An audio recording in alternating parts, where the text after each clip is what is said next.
La Société financière internationale et la Banque mondiale vantent la richesse du secteur privé au Tchad.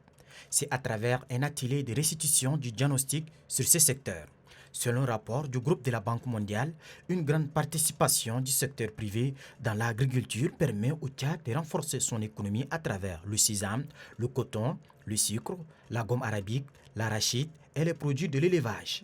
Le représentant de la Banque mondiale au Tchad et le représentant régional de la Société internationale financière soulignent que le Tchad aspire à la diversification de son économie pour réaliser les promesses de son plan national de développement. Pour le secrétaire d'État à la production et à la transformation agricole, le pays offre l'opportunité d'investissement pour le secteur privé dans les chaînes de valeur agricoles. Le sésame, l'arachide, nous avons aussi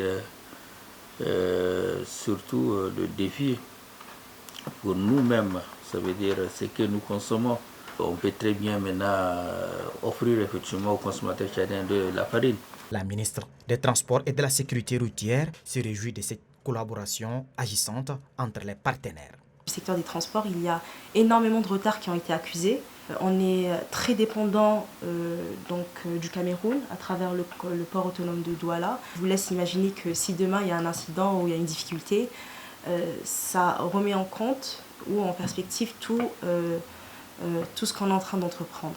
La secrétaire d'État à la prospective et aux partenariats internationaux a précisé que pour le décollage de ce secteur, les petites et moyennes entreprises doivent aller au terrain pour toucher les réalités dans ce secteur. Il y a beaucoup de produits qu'on peut utiliser, il y a beaucoup d'idées, il y a beaucoup d'échanges qu'on peut réellement concrétiser à partir de là.